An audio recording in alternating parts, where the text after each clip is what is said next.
He's the man who co-founded one of the most iconic dance music magazines of all time and one of the UK's longest running club nights. And he's helping us kick off a brand new season of the Creative Boom podcast. In this episode, I chat with Paul Benney, the creative force behind Jockey Slut and Bugged Out, about his journey through decades of dance culture and why he's back in print with Disco Pogo, a magazine that carries the spirit of the underground into a new era. Paul shares how Jockey Slut began in Manchester in the early 90s, born from a love of electronic music, a sense of humour and a scrappy DIY mindset. It became a cult classic, capturing the energy of a scene that was exploding while giving a voice to artists before they went mainstream. Around the same time, Bugged Out became one of the UK's most influential club nights, known for its fearless programming and iconic parties. He launched Disco Pogo a few years ago with fellow co-founder John Burgess, answering a collective call for a new kind of music magazine, one rooted in community, quality and print. But with the media industry shifting yet again, and the decline of search and social making it harder for platforms to reach their audiences, we felt it was a timely conversation. What does it mean to run a print magazine today? How do you stay relevant, visible and sustainable? This episode takes a good look at the highs and lows of publishing, club culture, and why, despite it all, Paul still believes in the power of independent media to bring people together. Oh, we've got a good one to start off the new season with. I've been really looking forward to this. It's been possibly a couple of years in the making with a few sort of setbacks in between. Paul Benney of Disco Pogo, it is so lovely to have you on the show. It's great to be here. Thanks for inviting me. And we're going to be chatting today about something that I personally am very passionate about. It's about the media, magazines and music and how you're basically navigating this new era that we're in where, you know as well as I do, it's very challenging. Yeah, definitely. Very challenging time for media, online and print. I grew up reading print magazines. So yeah, it's nice to be working on a print magazine again now. Same. I used to collect them and I used to get such big stacks of magazines. I think lots of little girly magazines and music. Mix Mag was always in there as I got a bit older, and NME. Yeah, I mean the weekly music papers, that was my background. That was very important period for me in my teenage years, buying NME, Melody Maker. I used to buy Sounds as well. We had 3 weekly music papers, and it was exciting, literally exciting when they came out on a Wednesday, because it was the only way you could find out about music other than the radio. So you'd be listening to John Peel and waiting for Wednesday to come around so that you could pick up the weekly music papers. Or if you were in London, when I was occasionally visiting London, you could get them on a Tuesday.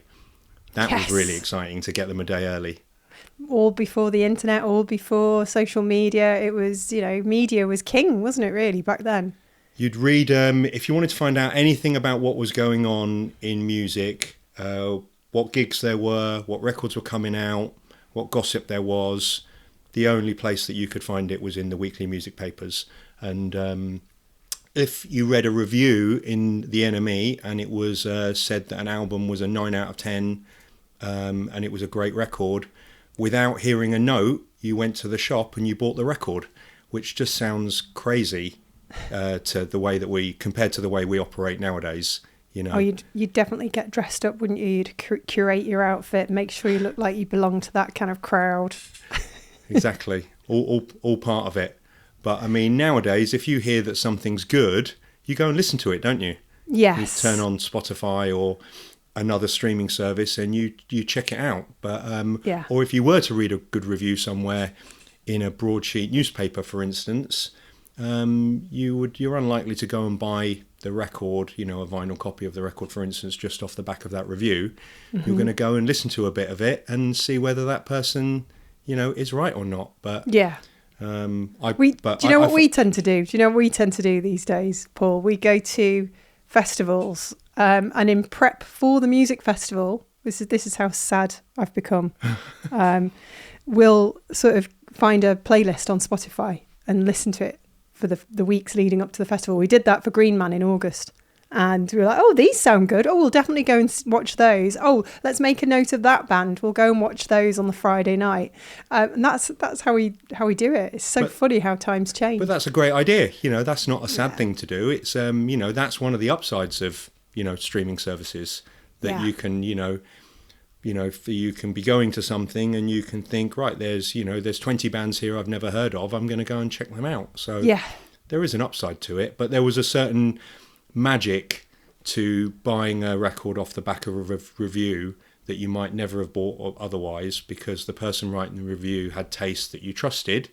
And I found loads of great records that way, Do you think it's a sort of common thing for us kids? We sort of have that real passionate focus on music and culture in our teenage years, and then life happens, we grow families and businesses and careers, and we kind of get stuck in an era. Do you feel like you haven't fallen victim to that same trajectory?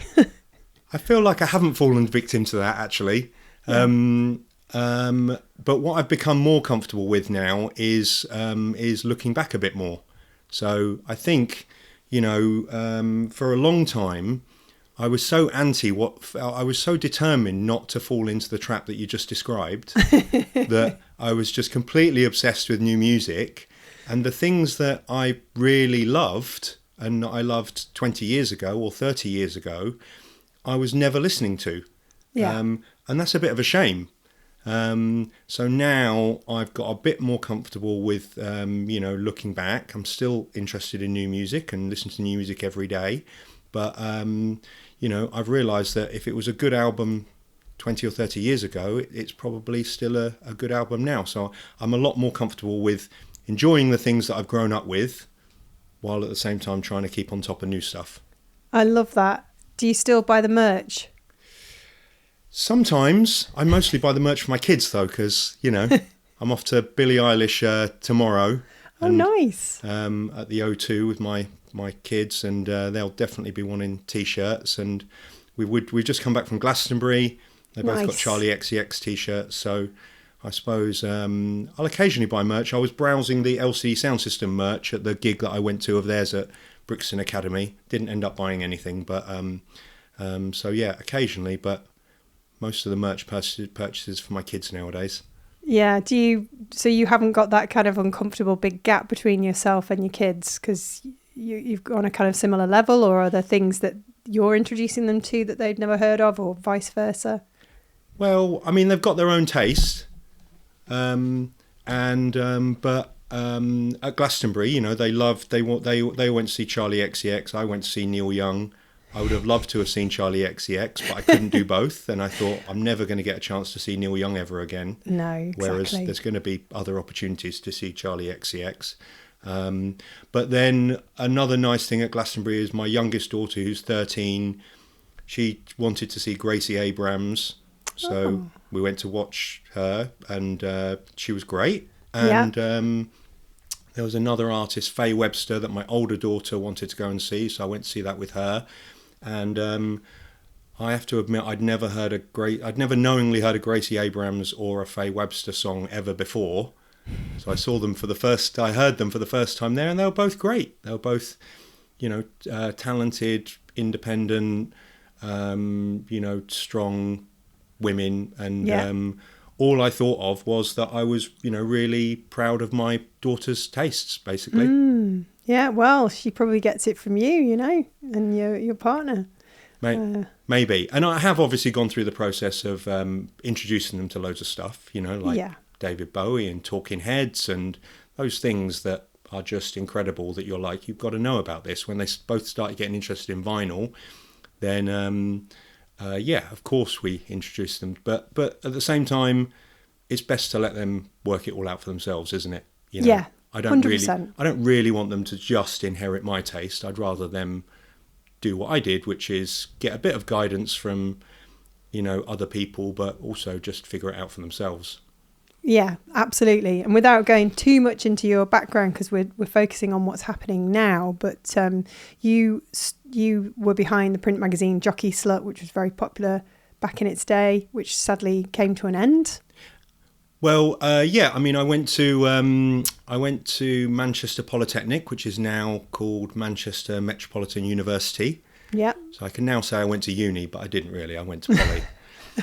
And I went there because I was obsessed with Manchester, Manchester music, the Smiths, Joy Division, New Order. And what year was that? What year did you start? I went in '89. Ooh. And I'd come Golden from, age. Yeah, I was in Bletchley, Milton Keynes, which was a cultural desert. Yeah.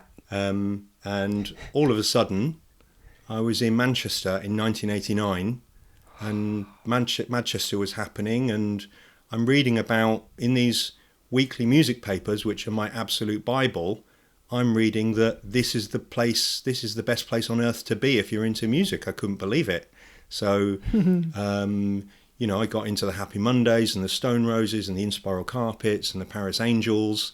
And then from there, I went to the Hacienda and found this whole other kind of music, house music.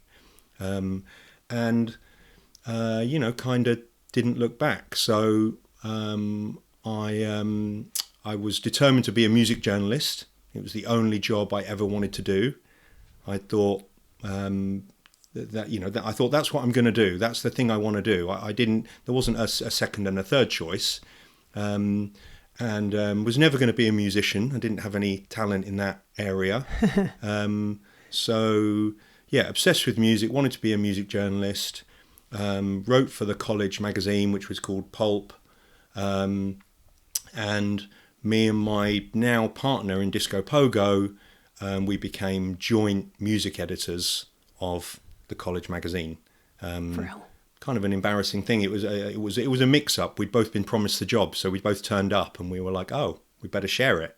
That's cool. So that was quite a nice thing, and now 30 years later, we're still working together. So, I wrote for the college magazine.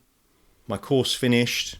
I went back to Milton Keynes. I worked for the Open University as local to us. I did an admin job there for a few months. I wrote to the NME and said, okay, I've finished college. Here's my clippings. Can I have a job? They actually wrote back and said, no, there's no jobs. Didn't mention my writing. They didn't say it was good or bad. They just said, thanks for the letter, there's no jobs. I couldn't believe they replied.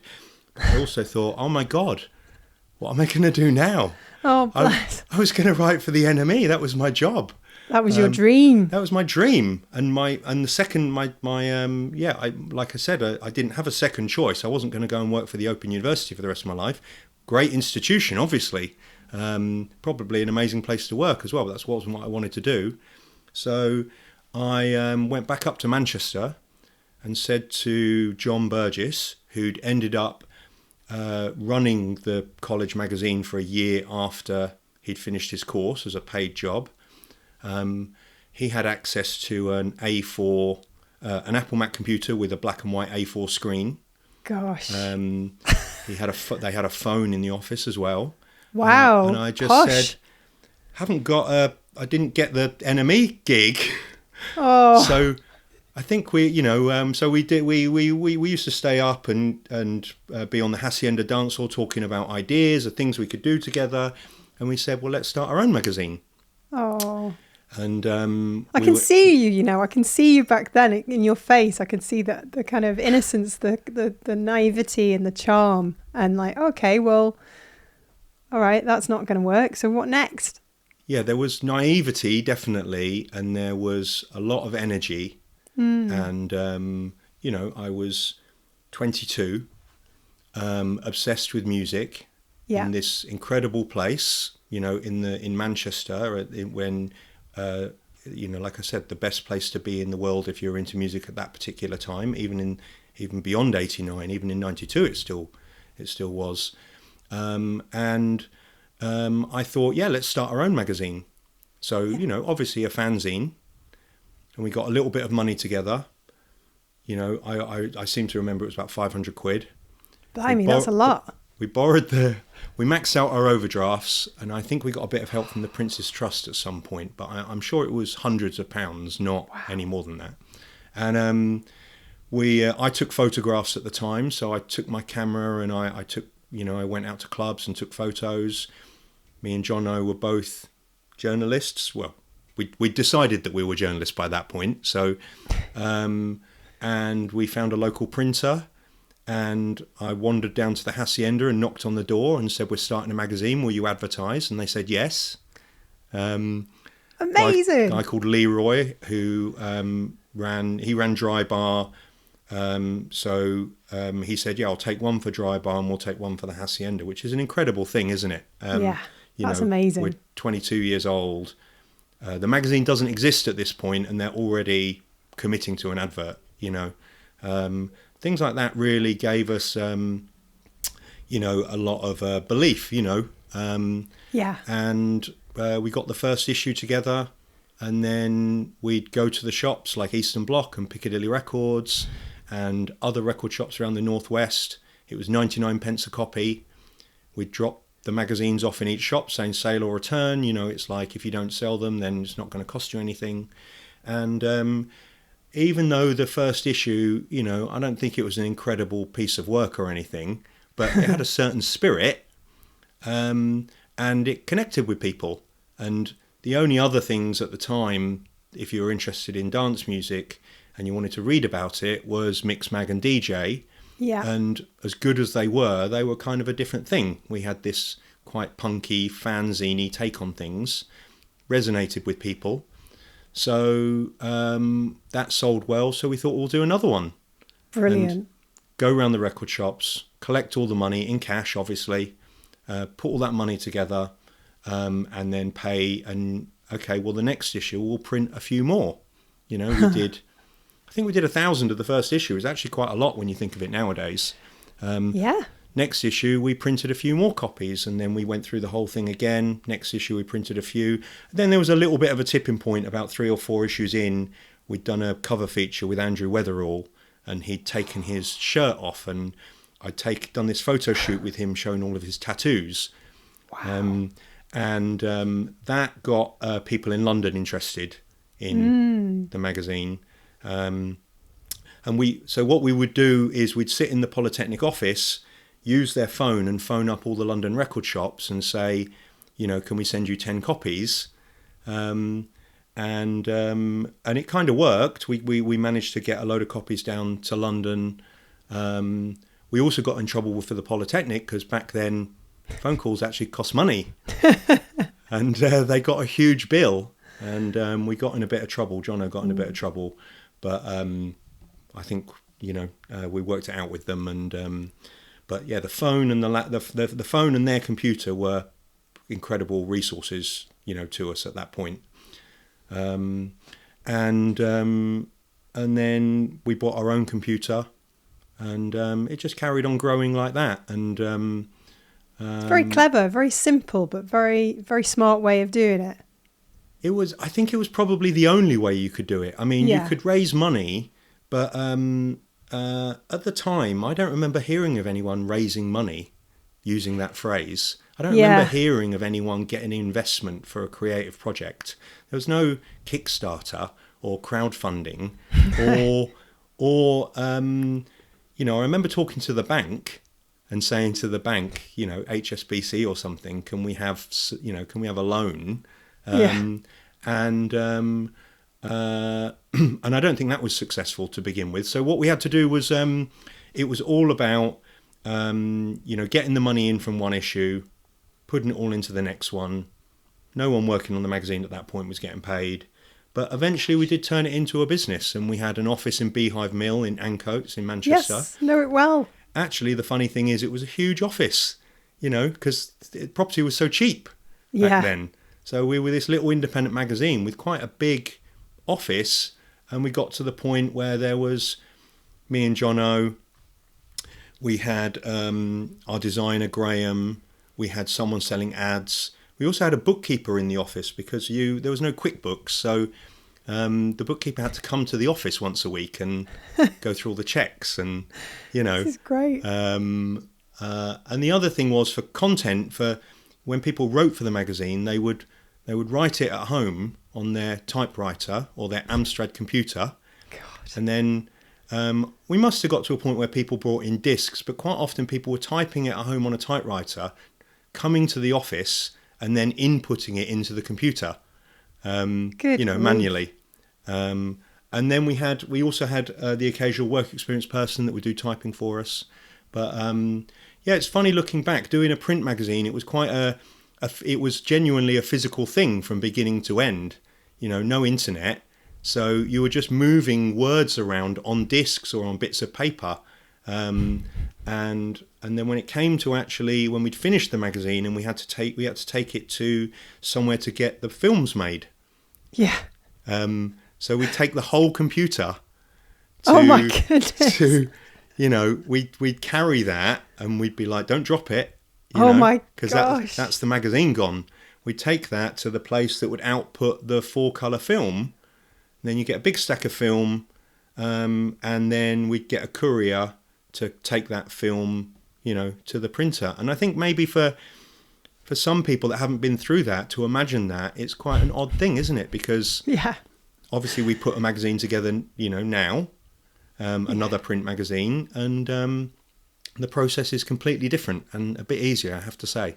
Yeah, just a tad. I mean, there'll be people listening to this who were born, in a scary, like when young people who are in their 20s tell me when they were born, now I'm like, oh shit, I'm really old, aren't I?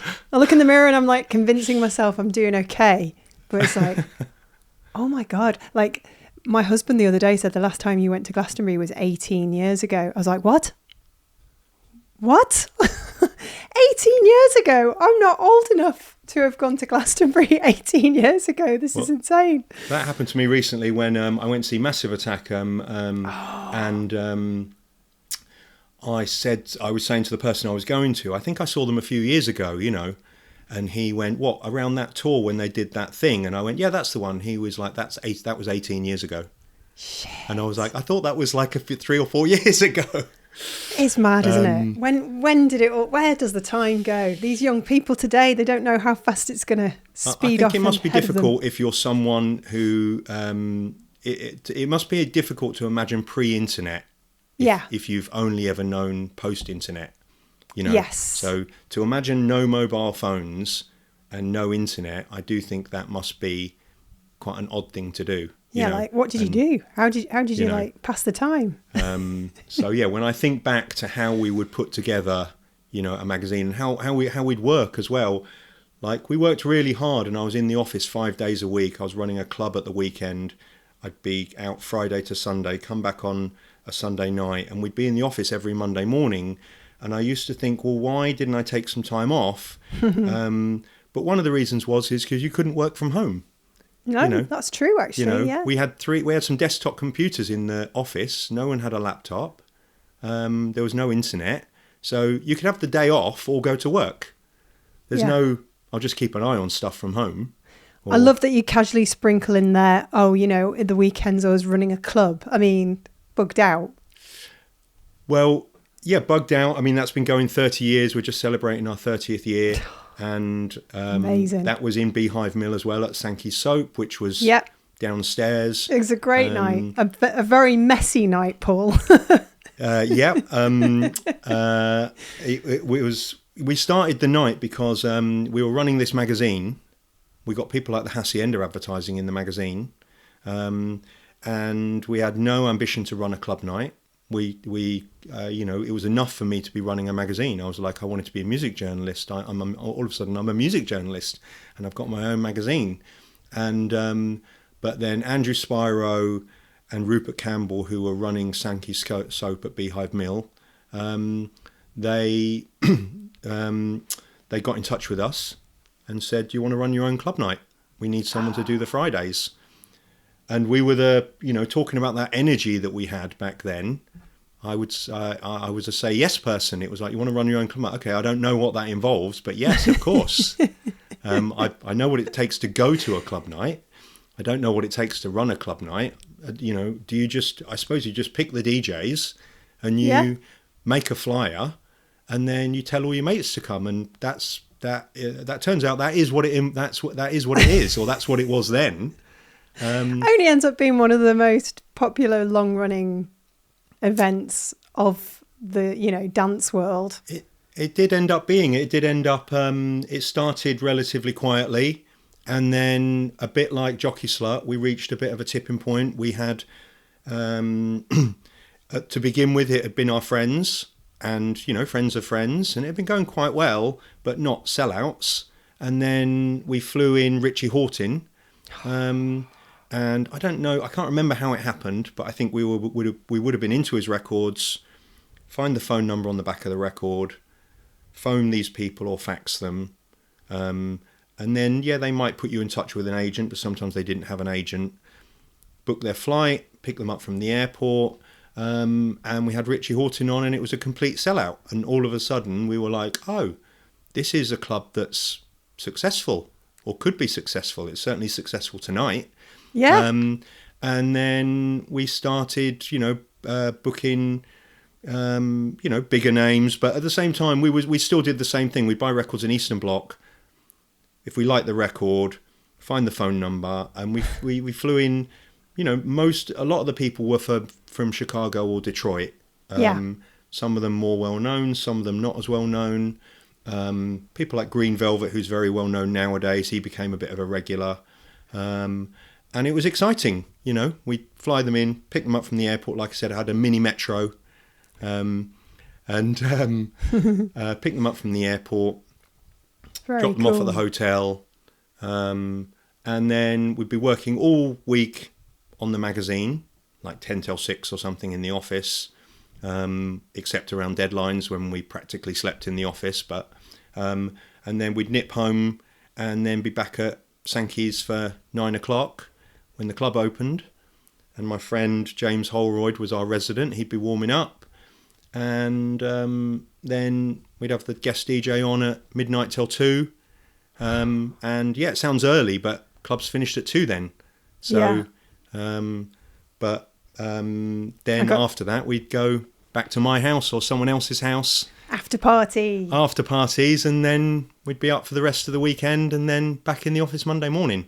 Oh, couldn't do that now. No, not anymore. God, no. No. This season of the Creative Boom podcast is proudly sponsored by James Cropper, the last mill standing in Britain for premium coloured paper.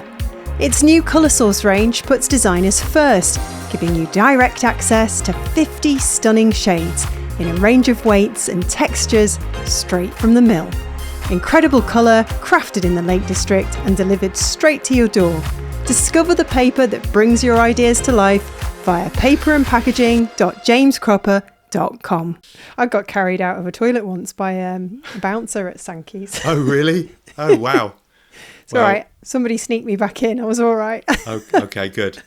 Well, I won't... don't ask why. I won't ask why, and I won't share any of my incidents in Sankey's soap. I'm sure there were many, because we were there... Oh, yes. We were there we were there a few years until the club got into trouble. There was gangs, and ended up that leading to some financial trouble, and the club closed. And then Cream in Liverpool got in touch and said, "Why don't you do a monthly with us?" And that held like 4,000 people instead of the 1,000 people that Sankey's held. We used to get a coach there from Stoke.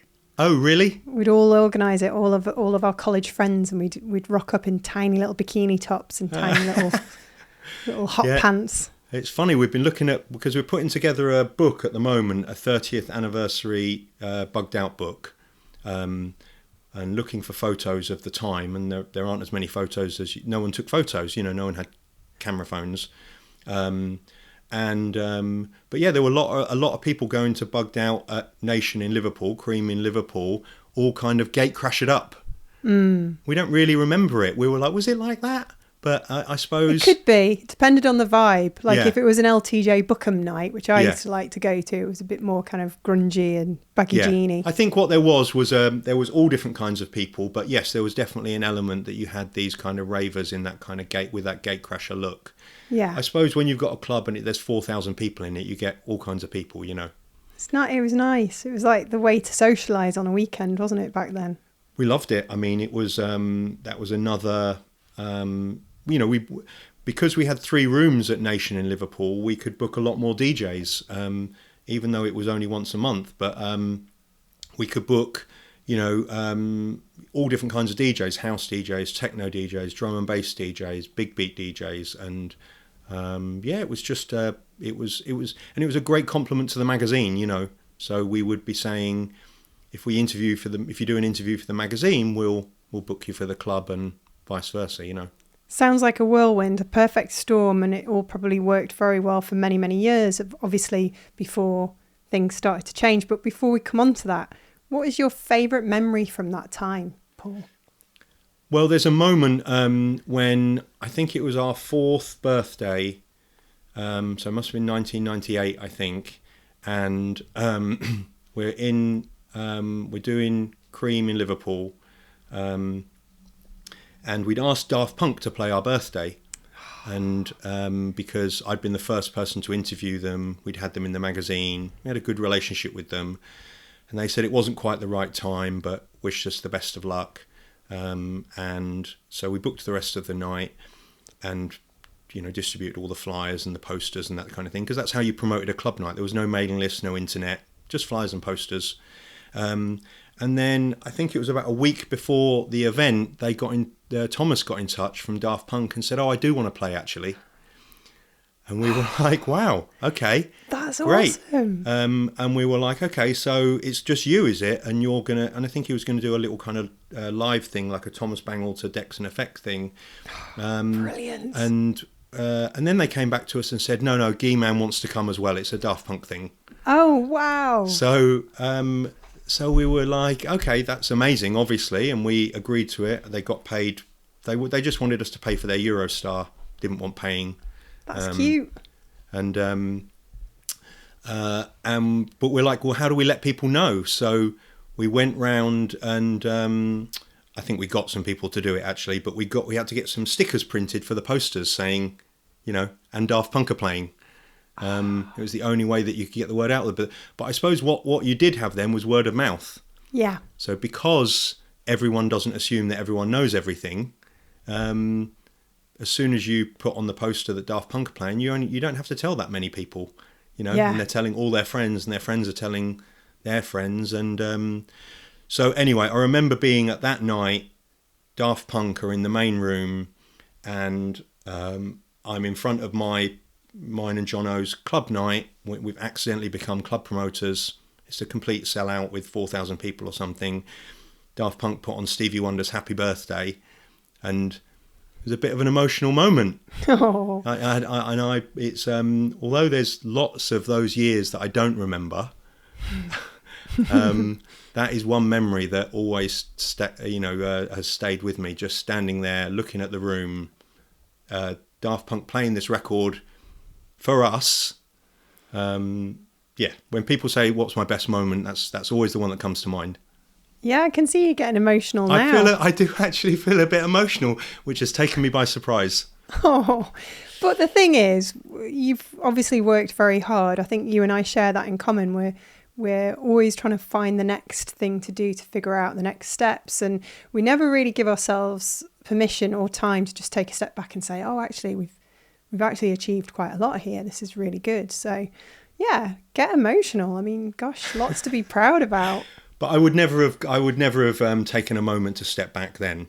No. I mean, it was like, what's next? What's next? Yeah. Sell out club night, magazine going well. What's next? And it was never about the money. No, God, no. Because the funny thing is now, I think back to, oh wow, I wonder how much money a club selling 4,000 tickets was making, because I didn't have a clue at the time. Yeah. But I also, it's quite a nice thing that I didn't really care. But then I guess, are you like me in that you just got to a point where you realised you could pay the people who were working for you, and that was just like ace, and you were like, yes, I've got a nice little team here. Absolutely that. If we could pay our staff, our team members, and we paid ourselves a little bit of money, enough to live on, and we could keep the business going, we could print another issue of the magazine, do another club night. That was everything.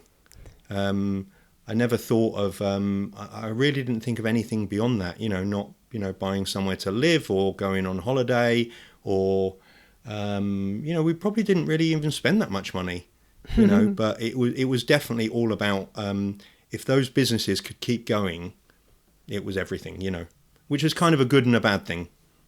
Yeah. Yeah. So what was the reason Jockey Slut came to an end? And it was, a little bit beyond, well, it was completely beyond our control. We'd in 99, we were pretty exhausted. We were running we were doing the things that I've just described, the magazine and the club. The magazine was doing well. I remember selling 20,000 copies of the magazine completely independently. That's phenomenal. And, that would have been a time when maybe Mixmag was doing 50,000 copies, but I mean, that was owned by, EMAP. Yes. And they were long established, but we were doing everything in a very indie DIY way. But we're actually selling magazines. We were getting, advertising. People like Levi's would come to us and they'd do special advertising. And so it was all going well. I've lost my thread a little bit though. Yeah. What was the reason why you stopped it? Oh, there we go. So so we got some interest from a publisher in London. They published a magazine called Sleaze Nation. Yes. Which was like a competitor to The Face, I think Dazed and Confused. It was in that kind of world, a style magazine. And I got talking to someone out one night who came from this company, and he said we'd be interested in, buying your magazine. And I suppose I was thinking, we're exhausted. We're making money, but all we do with the money is put it all into the next issue, and it never felt like there was any breathing space. And things were tight. We were so determined just to print more copies and grow. There was never any breathing space. So it was bad management, really. But we were very inexperienced. And also the magazine was every 2 months, and we felt that was slow. It was like. Magazines were monthly, they were weekly or monthly or bi-monthly, but because of cash flow, we could only do it every second month because we had to print the magazine, sell the advertising, then get in all the money from the advertising and some of the money in from the sales so that we could print the next one. So it couldn't be a monthly with us running it in that financial situation. And so we got interested in this deal with this publisher in London, and what we really wanted was investment, but they only wanted to do the deal if they would keep us on, but they wanted to buy the magazine, not invest in the magazine. And so for the good, it was a good deal for us, but also they were going to take the magazine monthly, and they were going to ramp up the advertising sales and build a new team, and we were going to have to move to London. It all felt like the right thing to do at the time. But then, and it worked quite well actually. We moved to London, got some new people involved. It went monthly, and it was pretty successful. But the company that also published Sleaze Nation, they bet big on Sleaze Nation. Right. And something happened, I think. They spent too much money. I don't know the details. You never do in these situations. No. But all of a sudden, everyone's told that the whole company's gone into administration. And I don't know the details and I don't know the figures, but I mean, for everyone involved, everyone felt at the time that Jockey Slut was still doing pretty well. But anyway, it all came to an end, and it was sad, but certainly sad for the people that were working there. But it didn't. We had the club. We'd started this DJ agency. We were just okay. What's next? Yeah. I think I didn't. I also think, to be really brutally honest, I was so blasé and so. I had this kind of ridiculous self-belief, probably too much. I was like, I'll just start another thing that's as good as Jockey Slut. And I love that though. That's why you've been successful. I suppose, but I mean, it's I think it would have been good to realise that it's not as easy as that, and that Jockey Slut was successful because of a time, a place, the youthful energy that we had. People loved it, and so the idea that something like that could come to an end and you could start something that would be just as good and just as successful was, incredibly naive, really. Well, you could call it naive, or you could just call it, well, hey, let's just try it anyway. Optimistic, but I mean, my experience tells me that I was right. It was very difficult to do that because I've done lots of things over the last 30 years, and very few of those things have been as successful as meaningful or meant as much to people as Jockey Slut did. So I now know from experience that, it was definitely a bit of naivety. At least you tried. I've never stopped trying. So this is where we're up to with Disco Pogo. So yeah, Jockey Slut came to an end in the early 2000s. I went off and I wanted to do things on the other side of the industry, not the side that was the music journalist side of the industry. The side that was managing artists, signing bands, that kind of thing. Yeah. I suppose at the time I thought it was the more kind of proactive side of things than the reactive side of things. So setting the agenda by signing things rather than just writing about things that other people signed. So I ran a label in partnership with someone called Leo Silverman, who was the head of A&R at XL, and he left XL, set up a new label, and then brought me in to help him. And we had funding from EMI, and that was a great experience. Although I realised how hard it was to run a successful record label. Oh yeah, very, very difficult, even if you're given funding. We started a publishing company as well, and we signed an artist called Nao, who's gone on to do very well. Mm-hmm. And then the new magazine that I started after Jockey Slut was called Dummy, which was a new print magazine. And that was the one where I thought, okay, I'm going to start this new magazine. It's immediately going to be really successful. And it wasn't really. It was really cool. And I look back at those early print issues, and we did some really cool things that were quite, I don't know, it was different to Jockey Slut. I thought it was moving things on a bit, but it wasn't as immediately successful as Jockey Slut, unfortunately. And then the world changed. Everything went online, and selling print magazines felt like an odd thing to do. And then Vice started printing a magazine that they gave away. We tried that, and then we were like, well, that's not working. We're spending a fortune on printing these magazines, and what Vice had was, huge amounts of advertising revenue. So whereas what we were doing is we didn't have anywhere near enough advertising revenue, but we were giving away this great product. Yeah. So then we went completely online, and I've been doing that for a while. And over the last few years, that company has become DMY, and I've turned it into an artist services company to try and find a way to adapt to the new world. So it's an online magazine, but we sign artists, kind of combining a lot of the things that I've done up to now. And it was a really exciting idea, I think, and it's still an exciting business. But when lockdown happened, my partner in Jockey Slut and Bugged Out, John Burgess, Andrew Weatherall, who was a hero to us and a mentor and a friend, passed away. And Jono got in touch and said, why don't we do something about Andrew? We've got all these old interviews with him, and it's lockdown. It'll be, something, something really creative that we can put our energy into. And he really cracked on with it, and then showed me what he'd done. I was like, wow, this is a book. This is going to be a great book.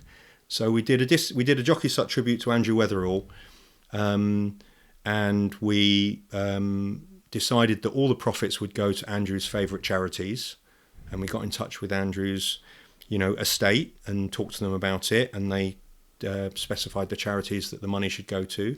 And it just really connected. And we sold 9,000 copies and raised about £60,000 for charity. Wow. And it got me and Jono working together again on a publication. And it was a lot of fun, very enjoyable. And people started saying that were buying the book, okay, so when's the magazine relaunching? Yeah. And I was like, it's not relaunching. That's not happening. It's like, we did this book and it was great, but, not really going to launch a magazine called Jockey Slut. I'm 50, the world's changed and people have... Oh, yeah. People have done different things with, that phrase. And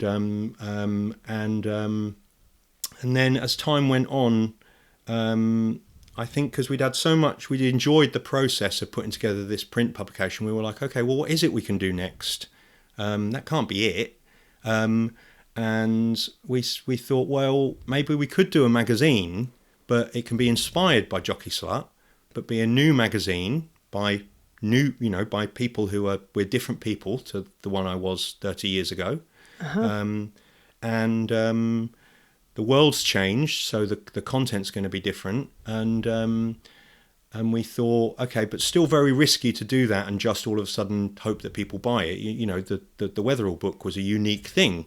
We're not going to just do a magazine and then 9,000 people are going to buy it. It's very unlikely that's going to happen. It's an expensive thing to do as well.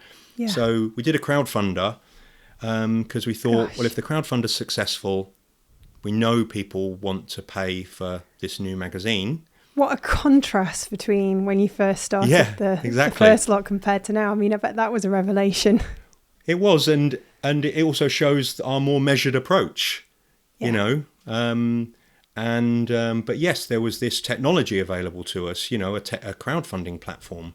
And once we got the word out there about the crowdfunder, it was immediately very successful. And then I think it started off slowly. It started off quite quickly, and then stopped, which apparently always happens with crowdfunding campaigns. You get those early people that are like, we love what you do.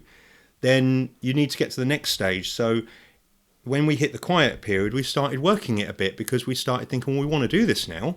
And we got through that period, and then lots of people came in towards the end, and I think we raised £60,000. Good grief.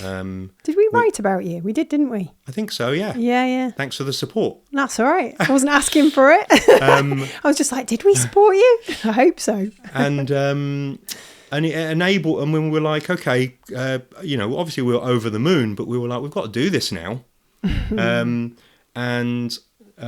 We decided that it wasn't going to be called Jockey Slut, but one of our slogans for Jockey Slut, I think starting from issue 2, was Disco Pogo for punks in pumps. Yes. Right, Disco Pogo. That's a great name. It's a great name. Not going to offend anyone. Totally sums up what we're about. It's got a link to Jockey Slut. It sounds modern and cool. Sounds like us. You're modern and cool, Paul. No, not that we're modern and cool. I meant they're two different things. Of course you are. Come on. It sounds modern and cool, and it's a bit. It sounds like us. Two different things. Gotcha. And we thought, okay, we'll just do. You've got the internet nowadays. People don't buy monthly magazines so much. Even a quarterly, because we've both got other businesses that we work on.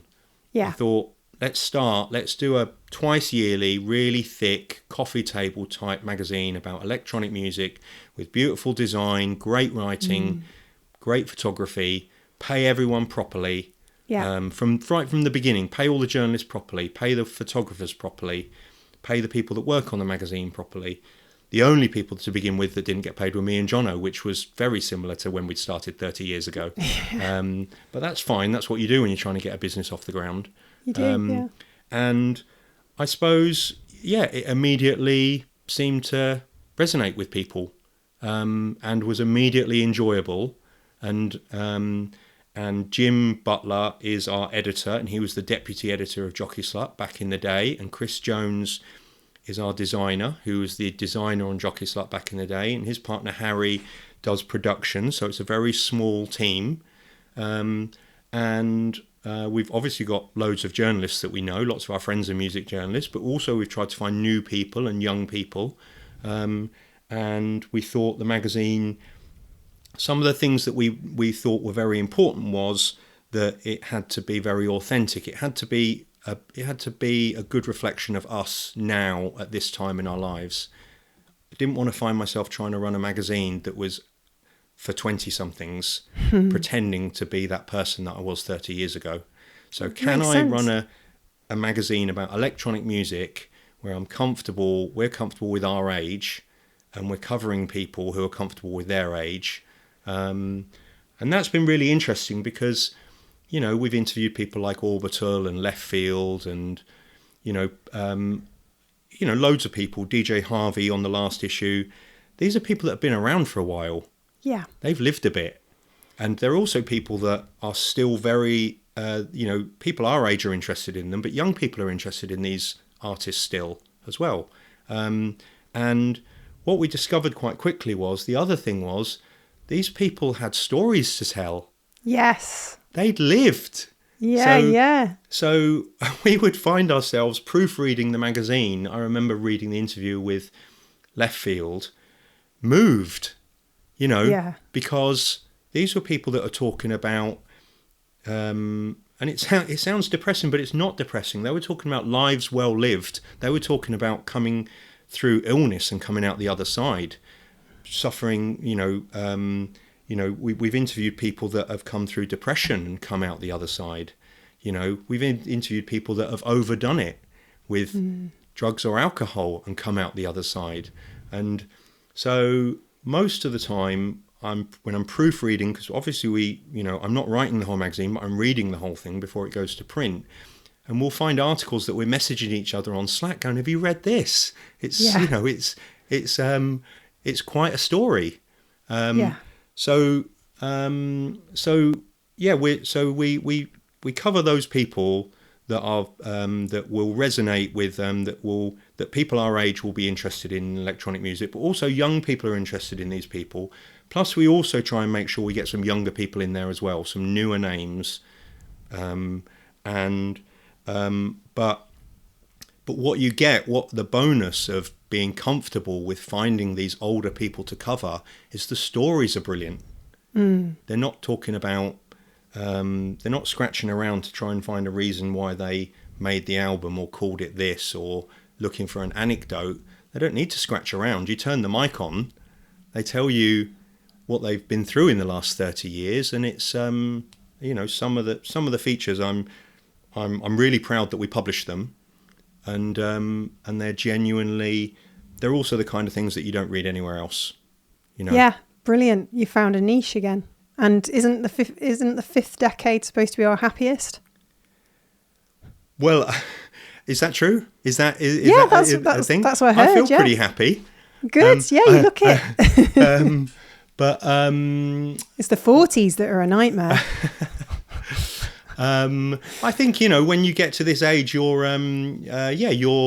to be doing something that I enjoy, and to be working on a project that I am proud of the results, and to be involved in electronic music in some way, but without having to stay up all night and feel terrible on a Monday morning, and being healthy, Yeah. when you get a bit older, you're grateful for these things. Whereas when I was in my 20s, I took being healthy for granted, whatever I did to myself. I think we all did, didn't we? Yeah, I'm sure that, yeah, exactly. So yeah, when you're interviewing these people that have been in electronic music for a long, long time, and they're honest about what they've been through, there's some incredibly moving features. Also, it's, there's lots that's about the music, Yeah. But like I've found with Creative Being, people are interested in the work, but there's always going to be more interest in the person. I think it goes back to when I said I was obsessed with the NME, and yes, I'd be reading about what an album sounds like and why it was a good album, and reading an interview with a band, and but the music was only one small part of it. I mean, it was one of the things when we started Jockey Slut magazine, we said, we're going to write about the people. There was this thing at the time that was this phrase, faceless techno bollocks. And we were like, it's just not true. It's like, why are some publications saying that people that make music with guitars have interesting stories to tell, and people that make techno aren't interesting? And we immediately thought it was ridiculous. And I think we were right. It was ridiculous. You know, people like Aphex Twin, who we were covering in the early days, fascinating, still fascinating. God, yeah. You know, hugely so. So, but yes, the you know, reading about music is interesting, but the reading about the people behind the music, you know, that's a big part of it. Yeah, and you're clearly very passionate about it. And I'm just wondering, have you found it easier to make Disco Pogo viable financially these days, or is it sort of an ongoing challenge? Are you planning to have an online presence as well? I have to say it's going quite well, which I you know, sometimes hesitate to say things like that because sometimes might jinx it. And you're being humble probably as well. But I think publishing a print magazine, I mean, sometimes you might mention that to people and you think, well, why are you doing that? I mean, that's a crazy thing to do. But what I've discovered is that, you know, investing in journalists, investing in photographers, creating a great product and selling it at a price where we can pay for the printing and make a profit, it's kind of working, you know. And sometimes it's, you need to believe in the product enough to charge properly for it. Mm-hmm. You know, you'll read that in loads of business books, won't you? You know, don't undervalue what you're doing. But yes, it has been challenging. And like I said, we did that crowdfunder and it sounds like a lot of money, but we used that money in the same way that we, like I said, in the early days of Jockey Slut, we threw it all into the magazine, you know, printing a beautiful thing, paying everyone properly. And the first, you know, we're on issue 7, we're working on issue 8. And, when's that out? You know, for a while it was not touch and go, because there was no doubt that we were going to be, you know, carrying on and building this. But yeah, it was kind of hard to make it all add up. But what's really helped is we've started publishing these books. So we did a follow-up to the Andrew Weatherall book, slightly different format, hardback. Daft Punk split up. We thought, let's do a book about Daft Punk. And that's been really successful and sold really well. And we've now done a new one about Aphex Twin, and we're working on another one that's coming out in the autumn. And, you know, the magazine is, you know, I think the magazine is doing pretty well, but, you know, the books are helping kind of fund everything, really. But I'm still, you know, the magazine's growing all the time. We have a website, but it's behind a paywall. Right, interesting. And we're not, you know, half of the books that we sell directly from our own online store, literally 50%. The other 50% go out to independent record shops, independent bookshops. We're not really interested in selling from Amazon, although because we supply some distributors, I went on Amazon this morning and it's there. So it's kind of something that you can't fight. No. And we've built up some great, you know, relationships with distributors, shops. We've just shipped a load of books to a retailer in America called Turntable Lab, who are, you know, big online. They sell lots of vinyl and there's also this incredible network of magazine shops. So in Manchester, you've got Unitom, and Village Books, and Rare Magazines out in Stockport. Rare Mags have been very supportive, and the reason that I started learning about this network is we supply a distributor called MMS. They supply these shops, but when you supply the distributor, you don't really know where the magazines are going, but you find out where the magazines are going because they post about it on Instagram and tag you, and that's just a wonderful thing, because I've realised that, you know, it's a big part of what we're doing. These shops are a very important part of what we're doing. You know, back in the Jockey Slut day, our dream was to be in W.H. Smith's, you know, whereas now we do have some magazines going into W.H. Smith's, but I mean, really what's the most important part of our setup is these passionate people that run these independent magazine shops. And it's like a scene, you know. of people that are into print. I went into Village Books, I remember, and talked to them when I was up in Manchester, and he was saying that it's people into print. It's as many cool young people in their 20s as older people that love print because they've always loved print. Yeah, it's a very vibrant thing. Rare Mags, like you mentioned, they've been very supportive. Unitom, we did a big shop window display with Unitom. They're also very supportive. But also the other thing is, it's not just in the UK. We get tagged on these beautiful little magazine stroke coffee shops all over Europe.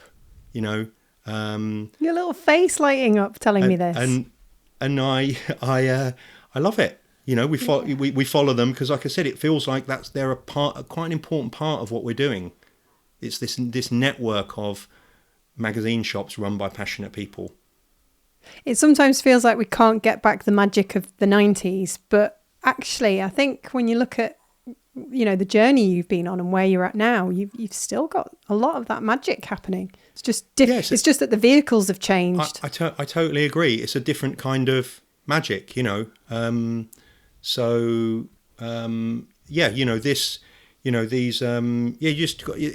to look for the magic elsewhere, don't you? We're not trying to recreate the amazing things that happened in the 90s.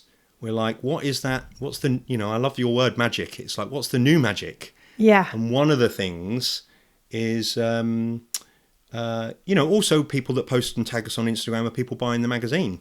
I love that as well. You know, they get the magazine through the post. They've ordered it from our shop. They're really happy with it. They like it enough that they post on Instagram. We see who the people are that are buying these magazines. And social media, it drives us all mad. Sometimes I wish it didn't exist. Sometimes I wish I didn't have a phone. Sometimes I wish I could be like those people, who's that famous film director, doesn't have a phone, Oh, God, I don't know. You might be thinking of Bill Murray. Christopher Nolan. Oh, Christopher Nolan and Bill Murray. Apparently, you can only get in touch with Bill Murray through a fax machine. Which I quite like. Sometimes I'm like, being on, staring at my phone all the time. I mean, it's sometimes I'm like, what are you doing? This is a nightmare. or having to post onto Instagram to sell, your business. Yeah. Which we do. We post on Disco Pogo. We're taking it seriously. We're trying to grow our following. Anyway, my point is that all of this stuff can sometimes feel awful and stressful and there's lots of bad things about social media. So many bad things, which I won't even go into. But there's some good things as well. That's my point. Yeah. Us being able to see who's buying the magazine, see what shops are stocking the magazine, and not just because someone sent me a list of them, but someone's tagged us and then I go and look at the shop and it's in Lisbon or Amsterdam and I'm like, this shop's beautiful. And then I'll send them a message going, it's a beautiful shop and thanks for stocking the mag. That's when social media is a wonderful thing. It's a community. Sounds like you've loved being very much part of that community these last 3 decades. Yeah, absolutely. And just in these last few years, the community of music journalists that quite often are treated really badly and feel like their industry is in a difficult place. Just being able to employ good people and pay them fairly to do incredible work, sometimes I get features back from these people. And I used to write a lot of the stuff from Jockey Slut, but I love it when I'm reading these features thinking, you're 10 times better than I ever was. And so we have some really brilliant journalism. And it does feel like a community. Photographers, journalists, editors, designers, magazine shops, and all the people who buy the magazine and the community, and the wider... Of course, the readers who are also really passionate.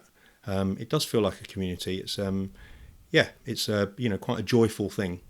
Yeah, well, there's one thing that's certain: things are always going to change, and we're going through a massive disruption at the moment across the creative industries. Lots of people getting in touch with me, messaging, saying that it's been the worst time they've ever experienced from working from themselves in 20 years.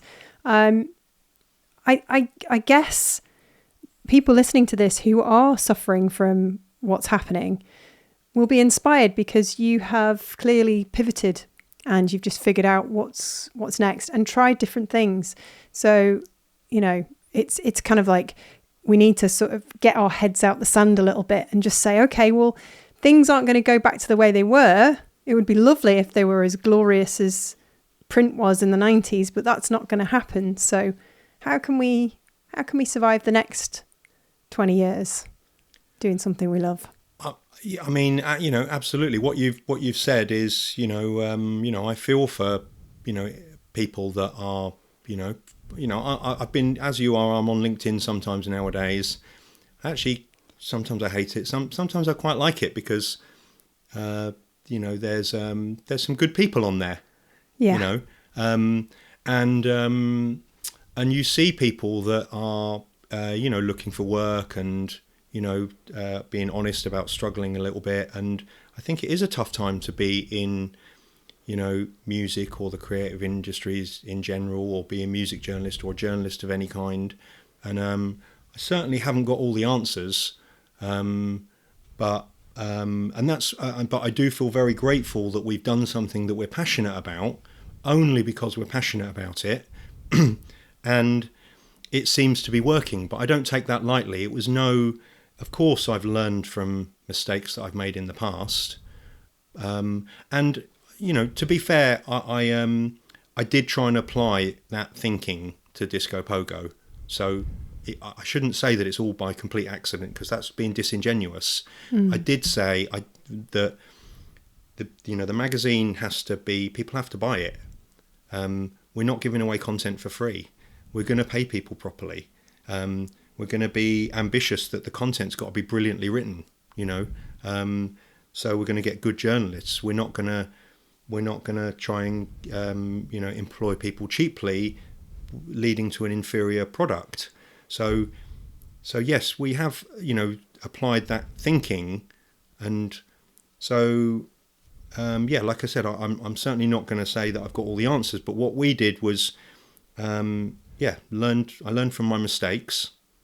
And then we did something we were passionate about, and we put our heart and soul into it, and we're still learning. And so far, it's going well. But I mean, I'm grateful that it's going well so far, and I don't take it lightly that it is. Yeah. And it could all change. Oh yeah, but I feel like you've got the tools to cope if that does happen.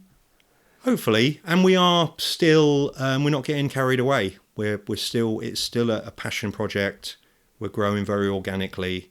We're trying not to overstretch ourselves.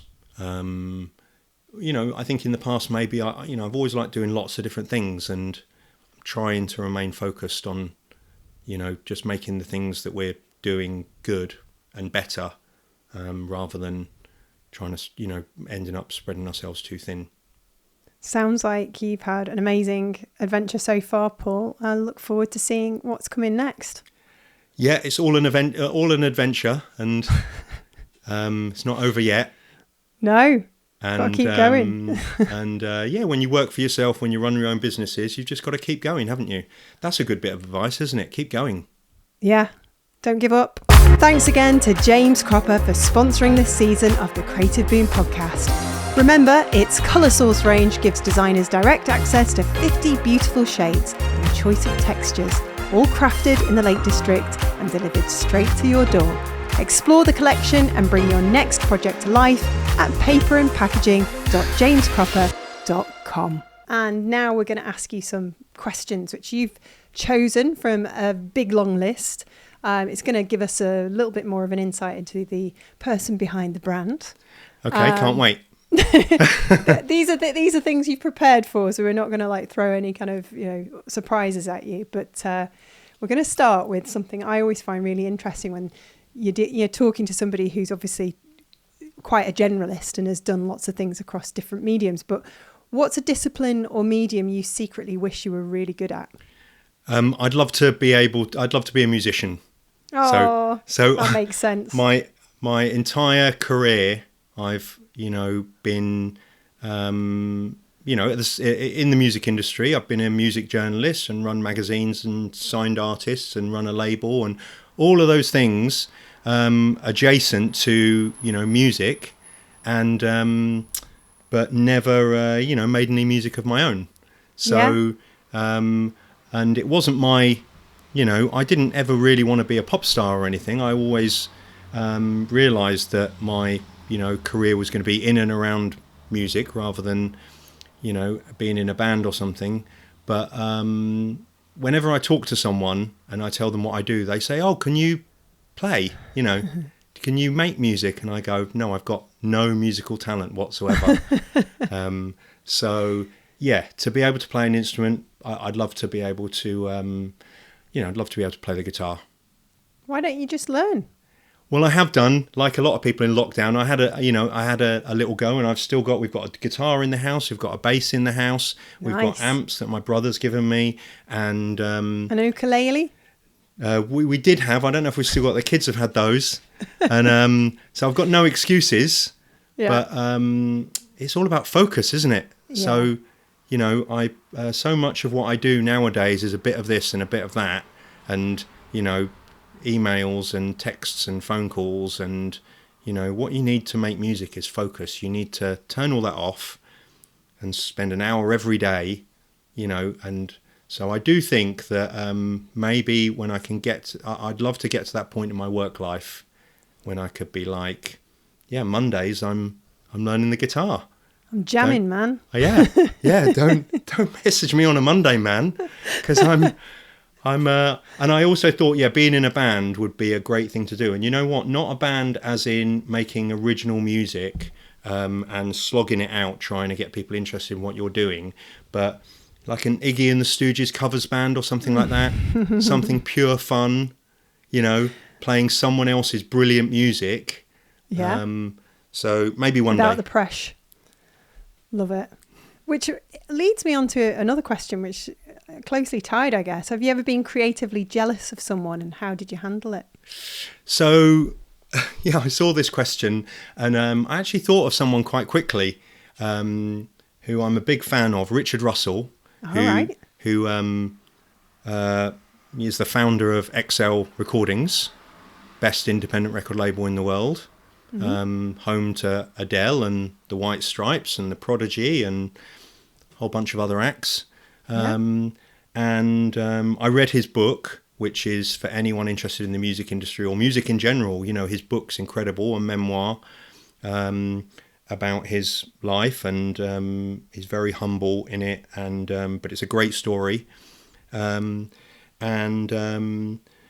he set up this amazing record company, and signed the biggest artist in the world, one of the biggest artists, Adele. But then he started producing artists, which is what he did right at the beginning. He made some kind of hardcore records, and that's how he ended up signing the Prodigy. So he was a producer and DJ to begin with, then that all got sidelined because he ran the label.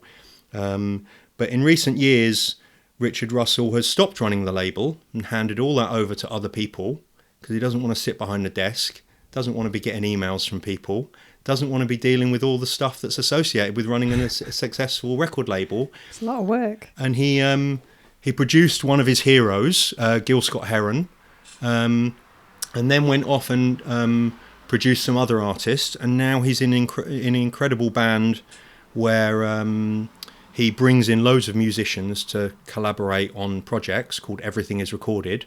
Yeah. And he tells this story when he was producing Gil Scott-Heron, that Gil Scott-Heron said, "Is this what you do now? Like, what are you? Are you a record label guy, or are you a producer?" And Richard Russell says that at that moment he knew that he had to make a choice. Wow. And he decided that what he wanted to be was a musician. And so I don't like the word jealous, but envious. Try not to be jealous of anyone, but envious of someone who can, on the business side of things, create the best independent record label in the world, and then decide to put all that on one side and not do it day to day anymore and just make music because he's musically talented, is something that I think it's an incredible thing. Inspired by. I think some people when they create successful businesses, they love being the man, don't they? Yeah. And he's like, I don't need to be that. I don't need to do that anymore. You know, he owns the label. Other people run it. What he wants to do with his days from now until the day he dies is make music. It's a good reminder, isn't it? We assume everybody else has it figured out, but actually everybody's just on their own little journey, and that can change at any time.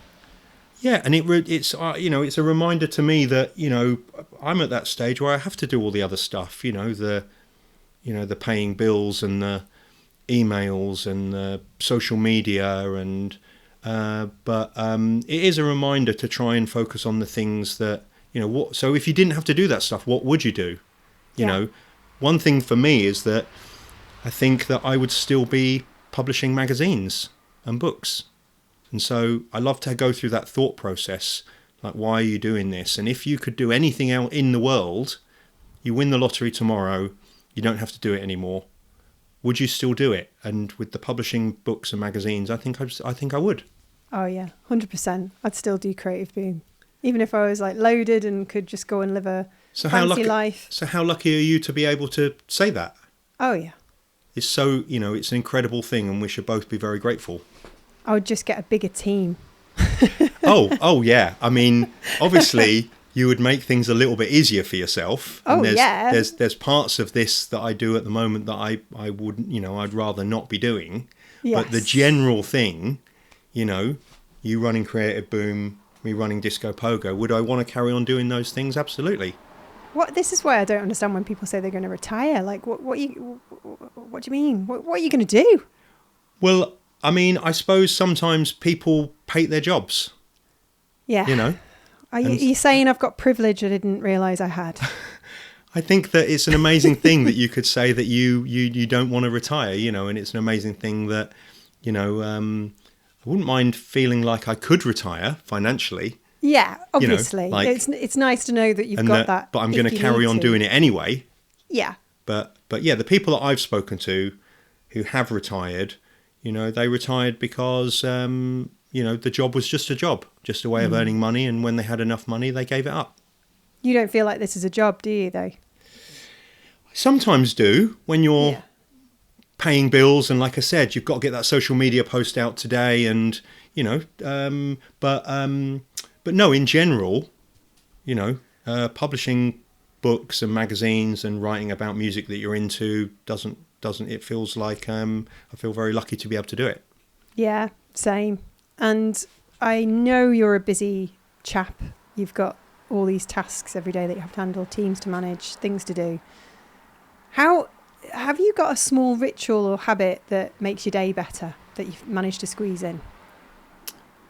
I make a smoothie every morning. Nice. I don't know, and it drives the family mad because it's on a Ninja, and it's just very noisy. They're brutal. And so that might be a bit of a boring little ritual, but making that protein smoothie every day is makes me feel great. The other thing that I do a couple of times a week is go out on my bike. Oh yeah. But maybe that's not a tiny little ritual, but I'm, working from home, I've realised that I can, have a couple of mornings a week where, before I start work, go out and ride my bike for an hour and a half. What's your bike? I've got a road bike and an off-road bike, and I live in Leigh-on-Sea, and I've got a group of friends who are kind of informally called the Lee Riders. Nice. And going back to the retirement thing, a number of those people are retired. They retired at 60 and they've got free time. And so on a Tuesday and a Thursday morning at 8:15, most Tuesday and Thursday mornings we go out for an hour and a half bike ride about 25 miles, coffee afterwards, and then I'm back at my desk for 10. Nice. So I love a bike ride. I love the cafe stop. Yeah, absolutely. Because you can have that cake. You can absolutely have that chocolate cake. Yeah, exactly. Guilt-free cake. Yeah, it's great. Oh, I didn't know you were into cycling. Yeah. I'm going out for a bike ride tonight, actually, off-road go out at 6 o'clock and probably a couple of hours. Obviously, you can do it in the summer months. Don't really cycle in the evening when it gets dark, but no. But yeah, it's an amazing, it's an amazing thing. It's fun and hard sometimes, and great sense of achievement, and I love it. Yeah, makes you feel like a kid again. Yeah. Speaking of childhood, what's a scent or smell that instantly takes you back to a memory? I mean, it doesn't necessarily have to be a childhood memory, sorry. Well, when I saw this question, I immediately thought of, freshly cut grass. Because my childhood was on a wimpy estate in Bletchley, Milton Keynes. The wimpy houses. Yes, typical know them 70s well. estate. And I used to go out in the morning, say goodbye. Summer holidays, I suppose. Say goodbye to my mum and dad, and I must have gone home for lunch. But then after lunch, it was like, right, see you later. Same. Make sure you're home before it gets dark. Football under my arm. Yeah. Maybe cricket sometimes in the summer when the cricket was on the telly. Maybe a tennis racket when Wimbledon was on. Yeah, same. And it was a wonderful thing. And I just remember that feeling, that smell of freshly cut grass, and being with your mates, when you're that young. And I'm talking about 8 years old, that kind of age, football under your arm, playing football all day, nipping home for some orange squash. Yes. I mean, it sounds very jumpers for goalposts, that, which is a bit ridiculous. It was. But it was, it was a great way to grow up, outdoors, basically. Yeah, mum's homemade ice lollies in the summer. Yeah. Remember those with the plastic? No mobile phones. No. But also no one, really worried about that. You're just out all day. That's what kids did. Did you ever get chased off farmers' fields like we did? I'm sure that stuff, you'd sometimes get into some scrapes, but nothing serious. Building dens. You go down, the brook. The brook. Or, into the bit of, the woods, although it's probably just a few trees somewhere, off this estate. But, where we'd later go and smoke spliffs. But it was, and it's very different to the way kids grow up now, isn't it? I've got 2 kids, and, they love being outdoors, but that's not how they live their lives, No. Their lives are indoors, Do you think because we had that childhood, that's part of what gave us the entrepreneurial spirit, the sense of adventure, not being so risk averse? It's an interesting point. I've not really thought about it. I thought about the fact that my dad was a contractor, and so I always felt like he never had a proper job. Even though it was a proper job, it was just for short periods of time for different companies in different parts of the world. Right. But so he didn't have one of those jobs for life. And so I think that made, even though he wasn't an entrepreneur, it made me feel entrepreneurial. But yes, I can see I've never been risk averse. Only now I've got a bit older have I got more sensibly risk averse. Yes. When I was in my 20s, starting Jockey Slut and Bugged Out, I was the opposite of risk averse. Probably in my teens, I was the opposite of risk averse. And yeah, that's an interesting point. I'd not really thought about it, but yeah, that growing up with that freedom to just go out in the morning with a basic plan that you're going to play football or cricket all day, or just be outdoors all day, or on your bikes, I suppose. You'd go off riding your bikes. And then there was that feeling of, but maybe some other stuff will happen, and who knows what that will be, some scrapes, like you said. Yeah. That is an interesting point. It could very well have led to, people of that generation, being less risk averse, definitely. I just remembered what we called our brook. It was called the Addy. Right. Can't remember what it was short for, but it's still today, 30, 40 years on, if you're in my hometown in the pub and somebody brings up the Addy, you know exactly what they're talking about. It's just so charming. It was I went past there recently. I was visiting my parents. I cycled up to the old estate that we lived on. It just seemed very different. But it's a different time now. But I just remember us knowing all the neighbours. We had low fences in the back of the garden as well. So it meant that, you could see into next door's garden and the next door, and you talk to everyone. Everyone knew each other. I'm sure it wasn't as idyllic as I'm making it sound, but there was a sense of community. All the neighbours knew each other, and the other thing was all the dads at the weekend would be fixing their cars. Yeah. Out the back, helping each other, and obviously hardly anyone fixes their own cars nowadays because they're too complicated. But well, they just don't break down. They just don't break down as much. But what's really cute? My mum and dad still live in the same house I grew up since I was 7 years old. There's a lot of the neighbours are the same. So when I go home and go and visit them, it's just it's like stepping back in time because it's just. And if my mum and dad have a party, there are people that they've known that go there that for 40 plus years. That sounds like a lovely thing. It's a very lovely thing, and it's something I know they cherish. I do not take for granted. I call a lot of my mum and dad's friends aunt and uncle. Yeah, we all did that. Yeah. Oh, that's a funny thing, isn't it? Sweet. It's so sweet. I've still got that. Yeah. And I know a lot of people don't have it because people move around, don't they? Yeah, and also, I don't know, we know our neighbours here, but I mean, I remember living in London, neighbours didn't talk to each other, Yeah. Like I said, it sounds like I'm being a bit grumpy and the 70s were brilliant. It wasn't all brilliant, no, but we did know our neighbours. Yes, we did. This season of the Creative Bean podcast is sponsored by James Cropper, and its new colour source range is a game changer for designers. It gives you direct access to 50 carefully created shades with a choice of weights and textures straight from their Lake District mill. Beautiful, sustainable coloured paper made in Britain by experts who live and breathe colour. So if you could swap lives with a historical figure for a whole week, who would it be? I chose Malcolm McLaren. Oh. Right at the height of the Sex Pistols, blowing up. Bit of punk. Because he was always, an inspiration to me and that goes with the not being risk averse. I loved the chaos. And it's one of the reasons I was trying to explain it to my daughter, and I think she might have thought I was a bit crazy.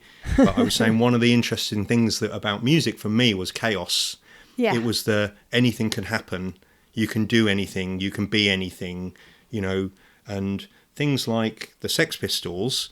But later on, people, bands like the Jesus and Mary chain, one of the fascinating, who I was really into, there were, little riots at their gigs. Yeah. I loved that. I don't want to get anyone to get hurt or anything. No, but what I mean is, making stuff happen, the chaos that goes around bands sometimes. And so if I could swap places with anyone for a week, Malcolm McLaren at the height of the Sex Pistols, fame would be, that would be the one. Brilliant. It's because you grew up in a cul-de-sac. You're a cul-de-sac kid, so you like the chaos.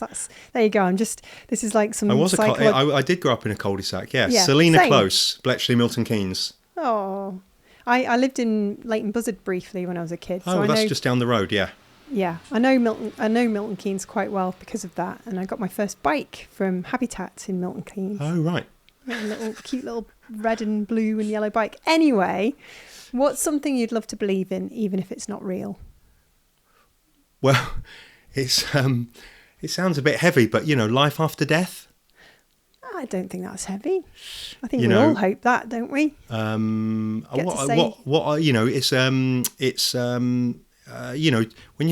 you try and think about what happens to you after you pass away, it's mind blowing, isn't it? Yeah. What, nothing? How can that be? What's nothing? How can that? But I'm what am I going to? So I'm not going to be. I'm not going to be thinking that there's nothing. Yeah. There's nothing. So but your atoms.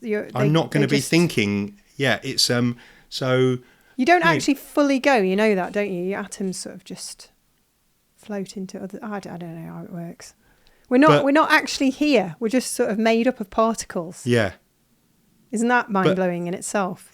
It is, but I mean, what happens to your mind? You don't think I'm dead. You're like, you aren't thinking because you're not there. It's like, anyway, it's always fascinated me, as I'm sure it's always fascinated. Sure, everyone thinks about this kind of thing, don't they? And depends how many drugs you took in the 90s. and But I'll keep trying. I don't even know.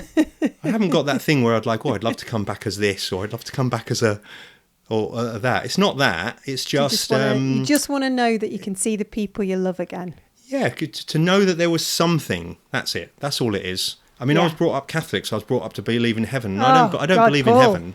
Honestly, we need a whole other episode. I was as well. I'm not, I'm a totally lapsed Catholic. I'm not religious. I don't go to church, and I don't believe in heaven.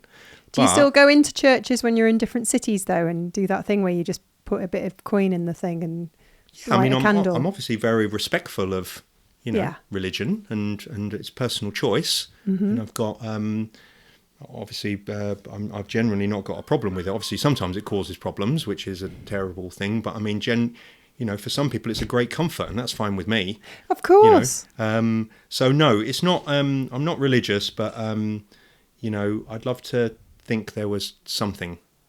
Yeah, we stole all those hosts once from the priest when we were supposed to be cleaning up the church, and we all sort of hid behind a seat and ate them all.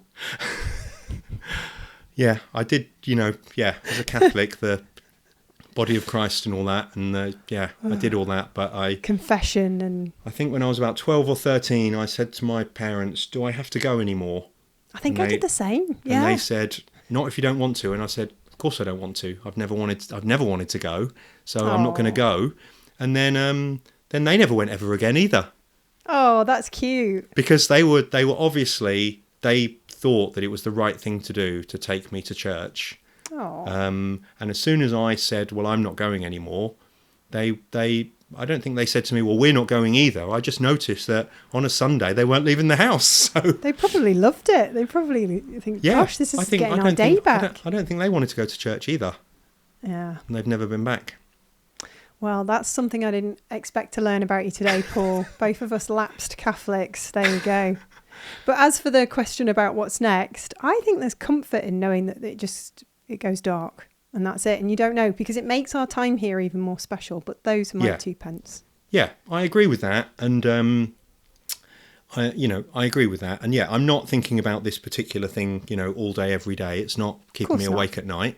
No. But if I'm encouraged to think about it, then I'm like, it's none of us know, do we? How billions of people on this earth, none of us know.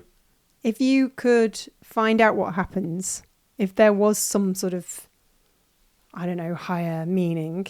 Yeah. If you could find out, but the person or thing or entity or floating blob, whatever it is, said to you, "I'm going to tell you what happens, but you're never going to be able to tell anybody else. Because if you do, you'll drop down dead."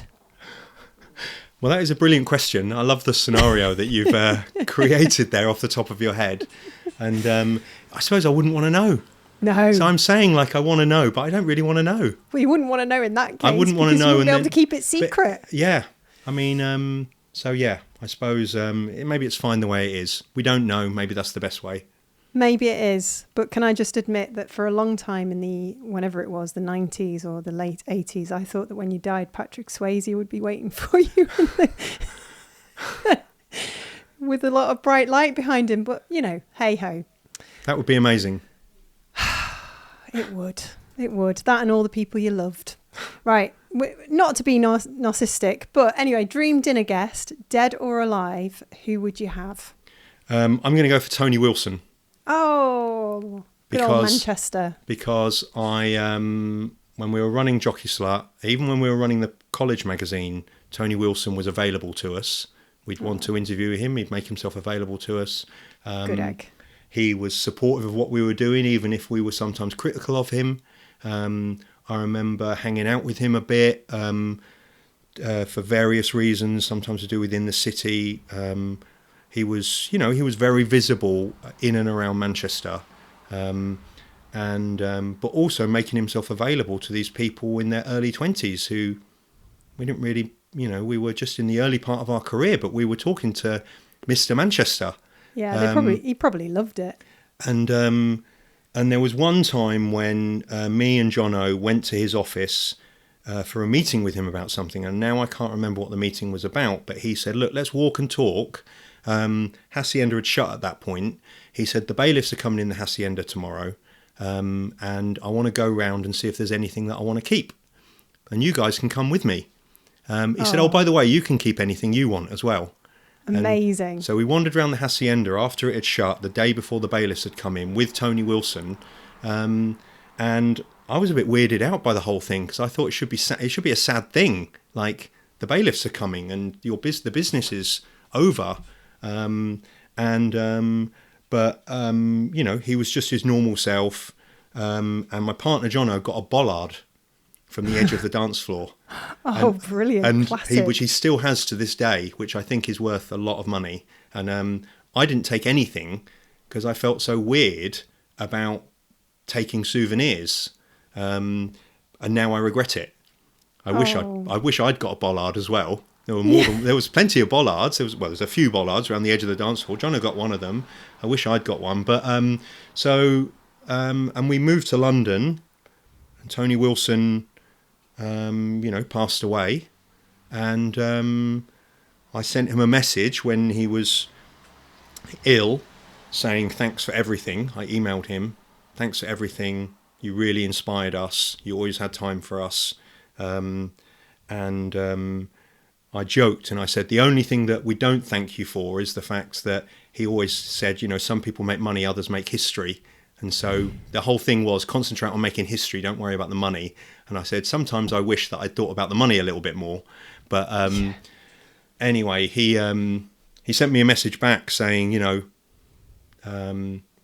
something in Latin, I think, vencemeros, I think it was, which I think means we will make it or I will make it. And of course he didn't make it. But to spend some time with him now, and thank him for everything that how inspiring he's been for so many people in Manchester in the music industry, but also he was just great company. The little bit of time I spent with him, what a brilliant, fascinating, funny, intelligent person he was, and he was someone who was happy to take risks. If he was passionate about something, didn't matter about the money. You've heard all the stories. He was all about risk. Yeah. And there aren't many people like him, or anyone like him left. So yeah, dinner with Tony Wilson, I would love that. One of the rebels. Yep. What emoji do you overuse, Paul Benney? Well, I use the the pray emoji a lot. Yes. That's just being nice, isn't it? It's not. Do you know what? This is something I found out a couple of years ago. I'm not. This is not my intention to embarrass you, but it's not the pray emoji. It's two hands coming together and clapping, doing a high five. Oh, okay. I always thought it was the pray emoji, which which obviously you use as not a praying, but as a thank you. Yes. Maybe I'm wrong. I don't know. We need our listeners to send. It doesn't matter. The thing is with emojis, it doesn't really matter what they're supposed to be because they become used. Exactly. But they become what they're used in different ways, aren't they? Yeah, like a peach means something else, doesn't it? Things mean things mean other things. Aubergine. So I use that a lot, and then with Disco Pogo, we use a classic smiley face a lot. In an acid house way. Yes. But my favourite new emoji, which my partner Jono he started using a lot, and then it started resonating with me, and I don't know what it's called, but it's the kind of melting smiley face. The one like that. Yeah. And it just feels like for so many, we've had conversations recently, and for so many things in the world right now. Yes. That's it feels like if there was an emoji for 2025, that should be the emoji of the year. I must admit, I think that's one of the ones I use a lot these days. That and the one where you've got them peeking out behind two hands, going, "Oh, can't look." So that's become my new, my new go-to. I love it. I use the eyes emoji for the Creative Boom branding, and I found out a couple of months ago that for the younger generations, those eyes mean naked. You can kind of see it, can't you?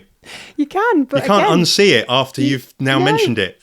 So for the last 10 years, I've just basically been talking to younger generations when I reply to them on social media, because it's a really powerful little emoji for our brand, because it can say so much without saying anything at all. Yeah. So if somebody's a bit cheeky, or if somebody is critical, or if somebody like says, "Oh, I don't like this graphic design work that you've posted on LinkedIn," all I have to do is put the little eyes emoji on and just walk away. Yeah, I didn't. I said, I always used it for like, look at this, or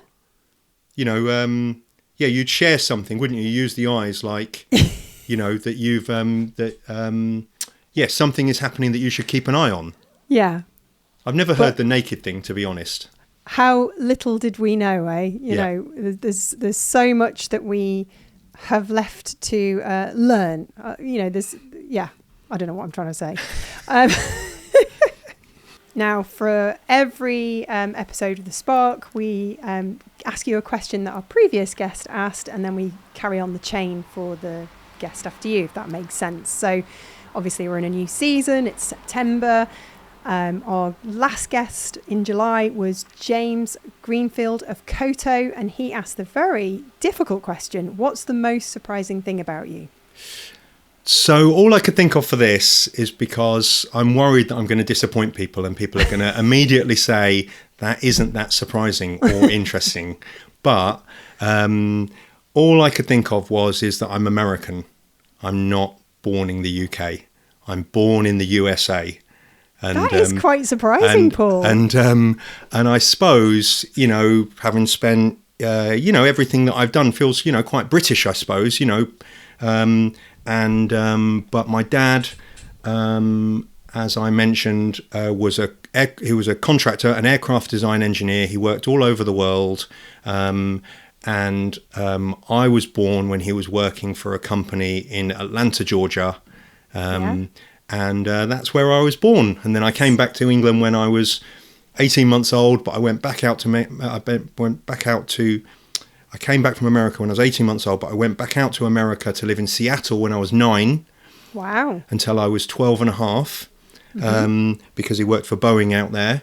And I absolutely loved it. And I was a complete American kid. I had an American accent, developed an American accent. Wow. And I played baseball and basketball. And I just turned into, at that age, you're very adaptable. Your environment is everything. And all of us, so after a year or so, I was a complete American kid. And then, but then my dad's contract came to an end when I was about 12 and a half. So that was 1982. The difficult thing was I had to come back to England then with the American accent and the flares and the all-American kid. This was pre-Manchester, so the flares weren't in at the time. And started secondary school with the American accent, all the wrong clothes, not knowing anyone. And I still have dual citizenship. It's kind of useful sometimes. But Now, I'm going to ask you for a question for our next guest. Have you got one? How about what is the first book that you read that you feel really changed you? Oh, that's a good one. You've got that book that you're like, oh my God, I didn't know a book could do this to me. That's such a great question. I will pose that to our next guest next week. Oh, Paul, thank you so much for this. It's been great. I've really enjoyed it. Thanks for inviting me on, and congrats with Creative Boom. I mean, it's like you're interviewing me, but I can't believe what you've achieved with Creative Boom. It's, you should be very proud of it. Incredible achievement. Oh, thanks, Paul. Likewise. I mean, everything you've done, I hope you do give yourself a pat on the back now and again. Now and again. All right. See you soon. Thanks, Katie. Bye. That's it for this episode, and what a way to kick off the new season. Chatting to Paul was a reminder that no matter how much the industry changes, there's still huge value in doing things your own way. From Jockey Slut to Disco Pogo, he stayed true to his taste, trusted his gut, and built things that stand the test of time. Not because they chase trends, but because they care about people and culture.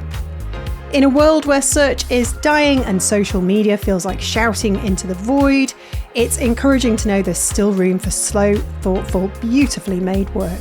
And maybe that's the future. Smaller, stronger communities, deeper connections, and just doing it for the love of it. Thanks for watching. If you like this chat, hit subscribe and stick around. Lots more creative goodness coming your way. See you soon.